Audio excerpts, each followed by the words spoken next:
लो भाई बब्बन, बन गई तस्वीर। जरा देखकर बताओ कैसी बनी है। अरे भाई मोहन, मेरी सलाह मानो तो तुम रहने ही दो। एक पेंटर बनना तुम्हारे बस की बात नहीं है। हाँ, तुमने सही कहा।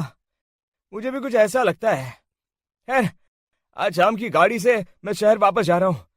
कुछ जरूरी काम आ गया है। शहर से वापस आने के बाद तुमसे मिलता हूँ। मोहन अपने घर के दरवाजे पर ताला लगा देता है और वहां से चला जाता है। फिर उसी रात अचानक तेज हवाएं चलने लगती हैं। चारों तरफ डरावना माहौल बन जाता है।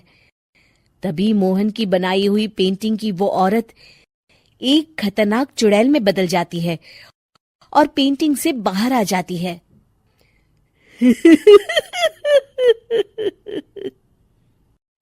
चुड़ैल घर के बाहर चली जाती है। वहीं दूसरी तरफ दो चोर लाला सुखीराम के घर से चोरी करके भाग रहे होते हैं। दोनों भागते भागते गांव के चौराहे के पास पहुंच जाते हैं। तभी अचानक वो चुड़ैल उन दोनों के सामने आ जाती है।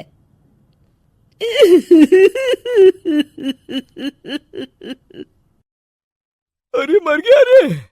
ये चुड़ैल कहाँ से आ गई? अरे मैंने तो तुझसे पहले ही कहा था कि आज अमावस्या की रात है। आज हमें चोरी नहीं करनी चाहिए। हाँ भाई बिल्ला, तुमने बिल्कुल सही कहा। जरा इसके दांत तो देखो, कितने बड़े हैं। चुड़ैल उन दोनों की तरफ बढ़ती है। अरे चुड़ैल दीदी, तुम चाहो तो ये सारे पैसे और जेवर ले लो, लेकिन हम दोनों को कुछ मत करना।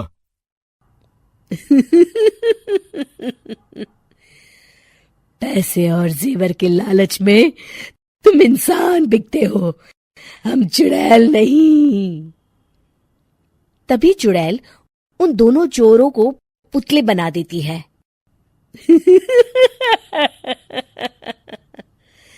मैं किसी को नहीं छोड़ूंगी।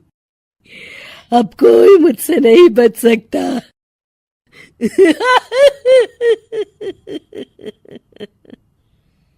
चुड़ैल अपने अगले शिकार की खोज में वहां से चली जाती है।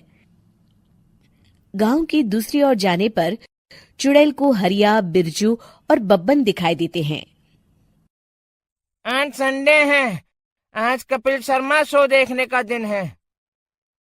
जोर से बोलो। आज संडे है। मैंने नहीं सुना। आज संडे है। आज कपिल शर्मा देखने का दिन है। हाँ, ये हुई ना बात। अरे ये कपिल शर्मा कौन है जो ये लोग उसे देखने के लिए इतने उतावले हुए जा रहे हैं? खैर, मुझे क्या, मैं अभी इन दोनों को मजा चखाती हूँ। चुड़ैल तेजी से उड़कर उन तीनों के सामने आकर खड़ी हो जाती है।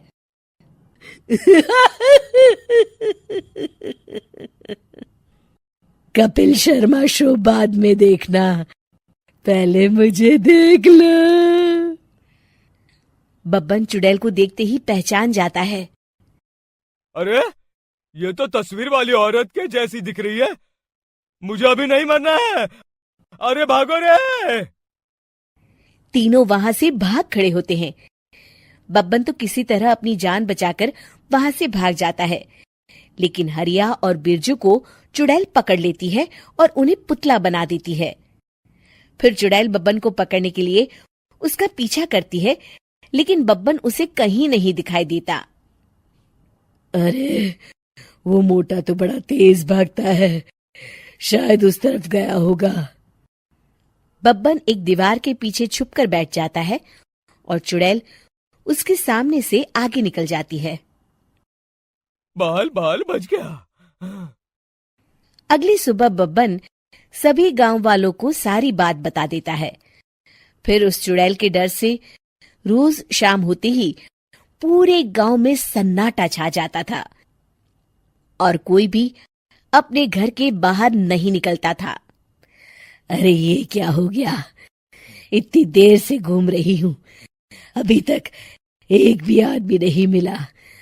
अरे कहाँ मर गए सबके सब? चुड़ैल वहां से चली जाती है, इस तरह कुछ दिन बीत जाते हैं। फिर एक दिन मोहन गांव वापस आता है। बब्बन उसे बताता है कि उसकी बनाई तस्वीर से एक चुड़ैल बाहर आ गई है। मोहन समझ जाता है कि ये कोई आम कागज नहीं है। वो जो भी उस कागज पर बनाएगा वो असलियत का रूप ले लेगा। अरे मोहन भाई, अब तुम क्या करने वाले हो? मेरे पास एक बहुत बढ़िया तरकीब है। मैं इस कागज पर उस चुड़ैल की एक ऐसी तस्वीर बनाऊंगा जिसमें वो तपती धूप के नीचे खड़ी दिखाई देगी, और फिर जैसे ही सवेरा होगा वो चुड़ैल इस कागज से निकलकर बाहर चली जाएगी और सूरज की तेज धूप में जलकर राख हो जाएंगी। मोहन बिल्कुल वैसे ही तस्वीर बना देता है और जैसे ही सवेरा होता है वो चुड़ैल कागज से निकलकर बाहर धूप में चली जाती है और सूरज की गर्मी बर्दाश्त नहीं कर पाती और जलकर राख हो जाती है।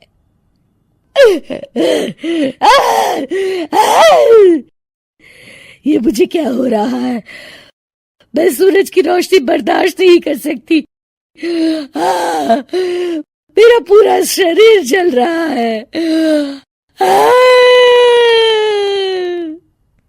और इस तरह चुड़ैल के जलते ही पुतले बने सभी लोग पहले की तरह इंसान बन जाते हैं।